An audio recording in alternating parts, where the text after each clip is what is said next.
Medieval communities had survival secrets that would get you in serious trouble today. And no, it wasn't theft, cheating, or dueling in the village square. It was something so simple, so natural, yet modern laws treat it like a federal offense. Want to guess what it was? Water. Yes, water. We take clean drinking water for granted, but back then, it was a daily challenge. Villagers couldn't just turn a tap and expect sparkling H2O. Rivers, ponds, and ditches were full of contaminants, disease, and all sorts of things you definitely didn't want in your cup.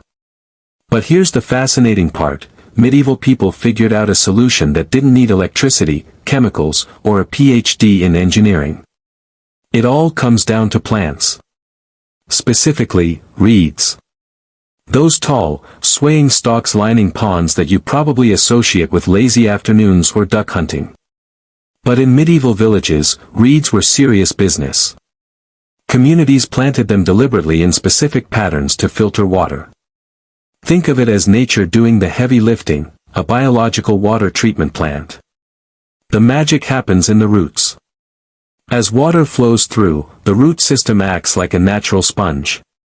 Tiny bacteria living on the roots digest harmful substances while the plant stems trap larger debris. Oxygen released by the reeds keeps the water from stagnating. Villagers could drink the water straight from these reed beds without fear of illness. It was low-tech, sustainable, and brilliant. Imagine modern engineers seeing this. No pumps, no chemicals, no monthly utility bills. Just plants, patience, and nature's own filtration. Yet today, setting up a reed bed in your backyard could land you in hot water with environmental regulations.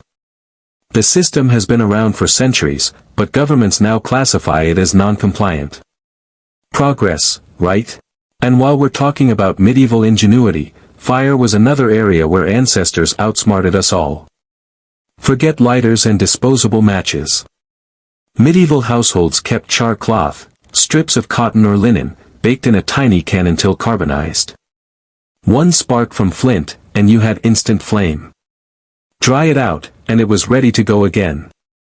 Modern lighters can fail at the worst possible moments, but char cloth?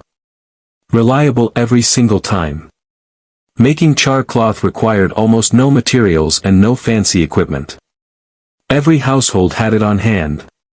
One piece could ignite dozens of fires, making it more valuable than the neighbor's prized livestock. Yet today, making it in most cities can violate fire regulations. Something our great-grandparents used daily is now potentially illegal. Then there's medicine. Medieval monasteries weren't just spiritual centers, they were advanced healthcare hubs. Herbs and weeds were the tools of the trade. Take yarrow, a plant that could stop bleeding almost instantly. Or comfrey, known as